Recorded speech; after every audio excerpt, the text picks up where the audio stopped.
Hello, everyone. I'm here today with Jona David, Australian writer and co-collaborator on The World in Our Words. How are you today? Well, thank you, Nee. Thank you so much for having me.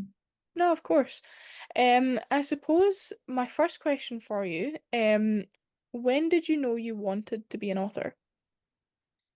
I think, like many authors, I've always had a love of reading from a young age, and that my love for reading really prompted me to start experimenting with my own writing. But I didn't really realize that it's something I wanted to do seriously until a mentor of mine, she was my English literature teacher and also my school principal. She told me, um, I really like your writing. You should do an arts degree and be a writer. And because I really respected her and I respected that she knew her stuff, to hear her say that really meant a lot. And it made me think, wow, I can do this. It is something that I want to do. It didn't actually happen, but that was when I realized that I love writing and it's something that other people enjoy my writing. Awesome. And we met through The World in Our Words, which is a project set up by another Australian author, Stephanie Rowe. Um, how did you come about that opportunity? I just saw her post a lot on Facebook because we're in a few mutual writing groups and I suppose a few Australian writing groups. I initially saw her when she was posting about her other book, Fiercely Me, and getting other authors' advice on her cover and her synopsis. And then eventually I saw her call out for the world in our words. And because I had seen her so active on Facebook, I thought, wow, this is someone who's really proactive and passionate. I would like to learn from her. I'd like to join her on this journey because I've been sort of idle in my own journey as a writer. I think that was definitely something that attracted me to Stephanie as well. I think it was just seeing how brave she was to kind of put that call out there. And as we now know, many kind of like-minded individuals kind of joined that call. You mentioned there that you'd kind of been idle in your writing and you've just come back from like a 10-year hiatus, I think it was. What prompted not only the break from writing, but the return? Well, the break wasn't intentional at all. Like when I was finishing up high school, I really wanted to pursue an arts degree in creative writing or literature. Because of my cultural background, I got a lot of pressure from my family about what I should and shouldn't do with my life, and they're really uncomfortable with me pursuing an arts degree. So I ended up doing science and business, which is a double degree, so doing two degrees at once. And that took up a lot of my time. A lot of my friends were studying while pursuing their passions, whereas I was doing a ton of internships, studying a lot.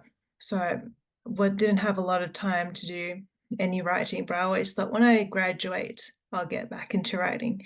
And then I graduated, and then I started another degree in science.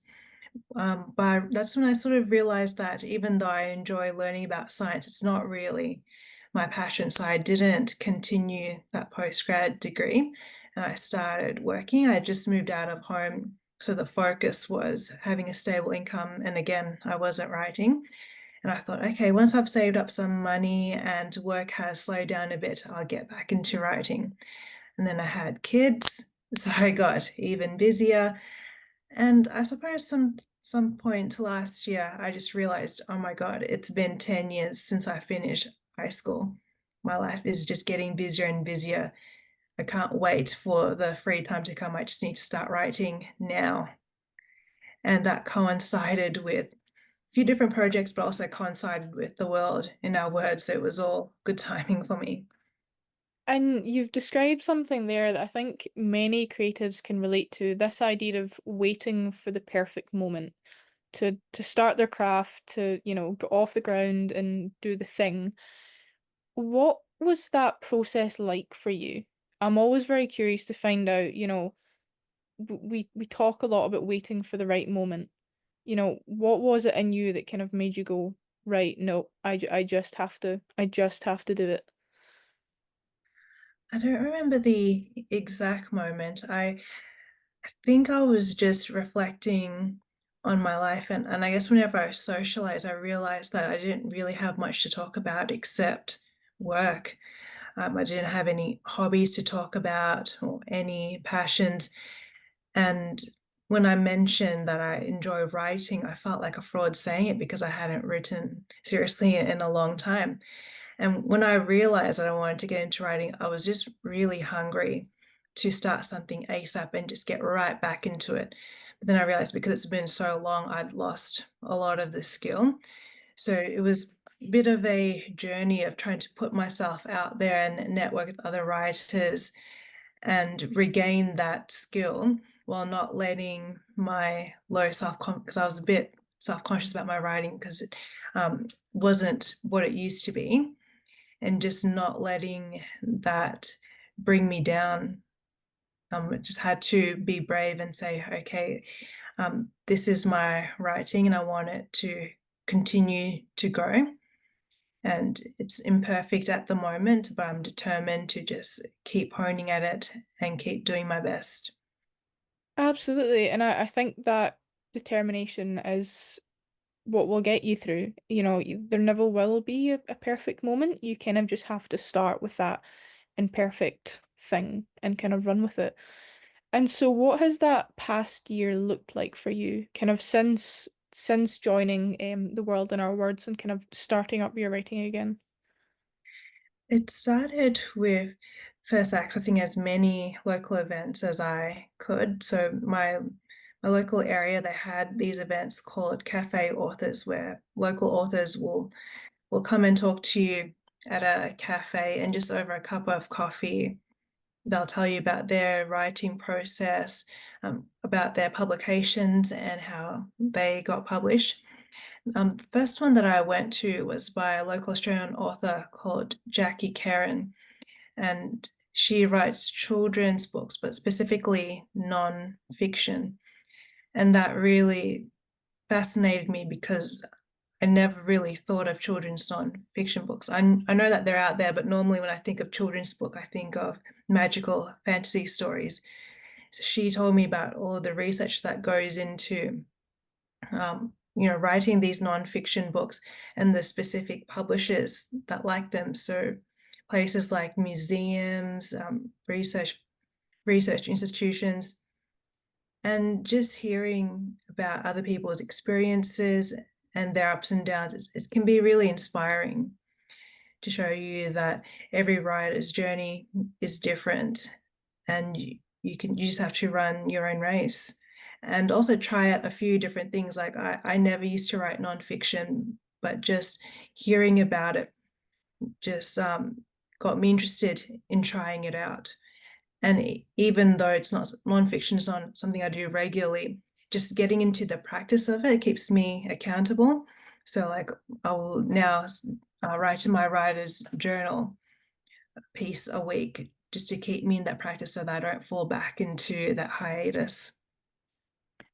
Absolutely. And you mentioned something there about, that this kind of accountability, this kind of regular practice and kind of keeping up with that. And so with going to these cafes and meeting with these writers, do you have any kind of favorite tools that you've picked up that you like to implement in your writing? Tools as in like software or just habits? Just habits, I suppose, just anything that you kind of maybe on a daily basis that you find yourself doing. The journaling really helps. So I learned from other writers how to start a writer's journal, and that's just, writing something down in journal, not for therapeutic purposes, but for the purpose of improving your writing. So using writing prompts to write content that you wouldn't have otherwise intended on writing, and getting you to think outside the box. Another thing that I really enjoy is just checking in on my writer and saying, oh, hey, have you written anything lately? Can I have a read? Do you want me to proofread or edit it? Because it's really fascinating reading other people's writing. You get to know a little bit more about your writer friend, but it helps me improve my own writing because I see the way they structure their sentences. I see something that's not quite working, and we give each other constructive feedback. But then it helps me reflect in my own writing, like, oh, hey, they structured a sentence like this, it didn't quite work. I think I've made that same mistake before. I should fix that up. So it really helps just, I think, surrounding yourself with just not even a big group, maybe 3 or 4 people who enjoy writing and have different expertise in different genres of writing and just learning from each other.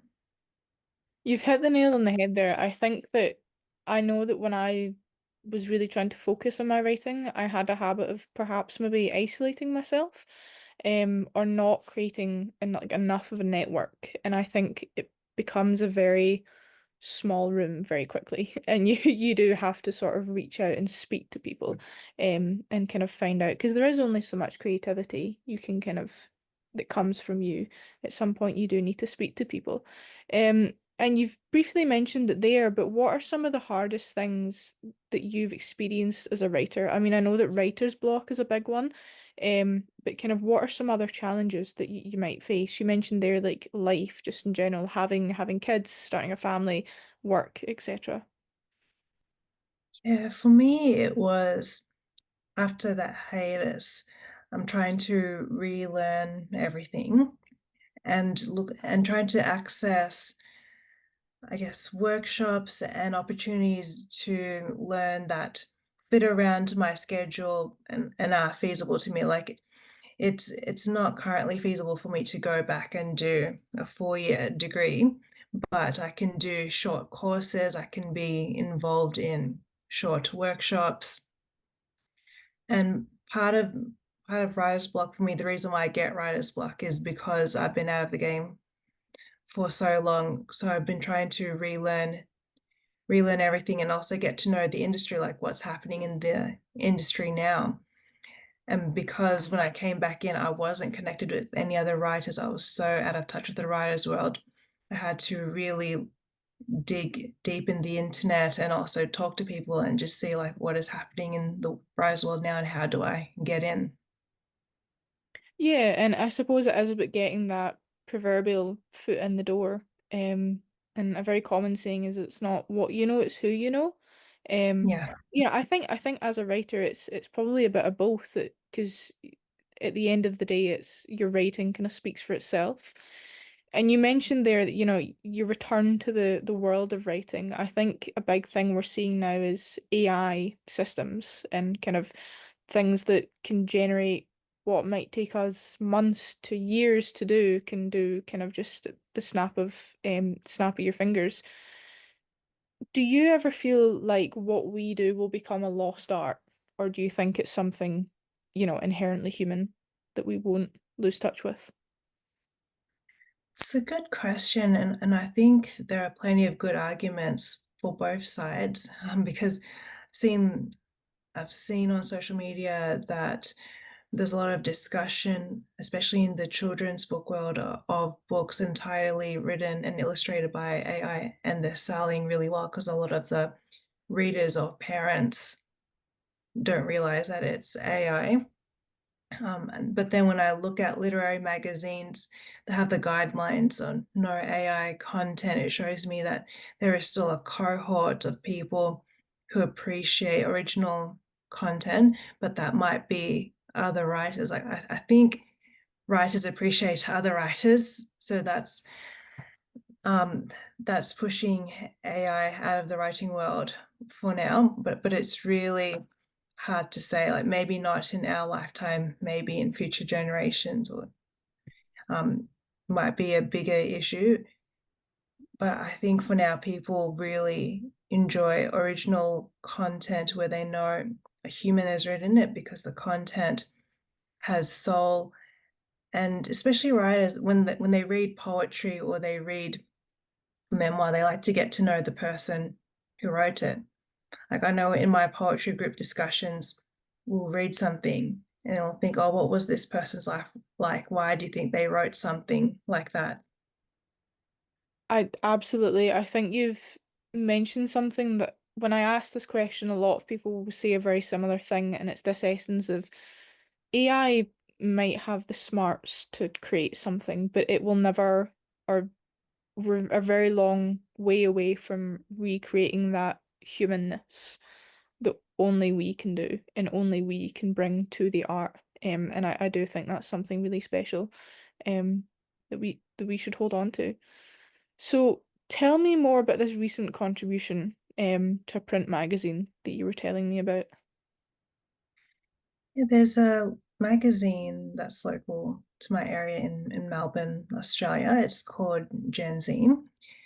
Mind Sand magazine, it was started a few years ago just by a group of friends who decided that they wanted to do a magazine, and they've done a lot of good work getting funding from local councils and universities to get this magazine running. It's a focus on gender equity, and but I've read almost all the issues first to last page, and to me they produce a lot of content that voices the perspectives of people who grew up in the western suburbs of Melbourne. So in our area, there's a lot of children of immigrants. So a lot of the content is about their experience growing up and balancing the two worlds of Australian culture and then the culture that their parents or grandparents are nurturing for them at home. So it's a really interesting magazine, very fresh perspectives. And in their latest issue, Roots, I contributed a poem called Mayari, which talks about Filipino folklore. And it expresses, I guess, my underlying fear of how much of Filipino culture has been lost because of colonialism. So over time, we've sort of lost information on old folklore and the old way of life. There's not a lot of content about it out there, but there is groups of people who are now interested in pre-colonial Filipino history, putting some research out there. But that poem was just to express the culture that was lost because of colonialism. And what did it mean for you to see something like that published? It was really exciting for me because I think all writers experience it where you write something close to your heart and then you read and reread it. And sometimes you think it's good. You're like, awesome, can't believe I wrote this. And then you read it again the next day, you're like, oh, this is awful. Everyone's going to hate it. And then to have this magazine like it, but also they asked me to present at their opening night, really meant a lot to me because it showed me that I was achieving my goal of improving in my writing and putting myself out there. So I felt like I was out of my idleness. I'm in the writing world now and I just need to keep it up. Exactly. I think it's one small step at a time. I know that I've certainly like I've kind of tried to be published in print magazines and I know how challenging that can be. So to have your work put in there, it's definitely like, worth a pat on the back at least, you know. And it is I think we're moving into an age now where our writing is very reflective of who we are and where we kind of want to head and what we want to reconnect with. Um, and so I'm curious to see, you'd mentioned about this children's book that you're working on. What is next on the cards for you? Yeah, so the next thing I have coming out is that children's book. It's called Honey the Hen. Um, that was sort of my first writing project out of the hiatus. It took about 2 years for the publication date to be announced. That's just a short story that I wrote about pet ownership because I love my pets and I feel that chickens are a bit underrated. Like people have them as pets, but they don't really appreciate them as they do a cat or dog sometimes. So I wanted to write a story about a little girl who has a pet chicken and they have a really sweet friendship. So that's coming out in June next year. Awesome. I look forward to it. And I absolutely agree with you. You know, animals, we have ducks, and I don't think they're nearly appreciated enough. You know, we have got 9 cats as well, and there's definitely that difference. But yeah, I do look forward to reading that book. It sounds great. But thank you very much for taking the time to come on and chat and tell us all about it. Um, yeah, I hope to see you soon. Great, thank you so much, Neve.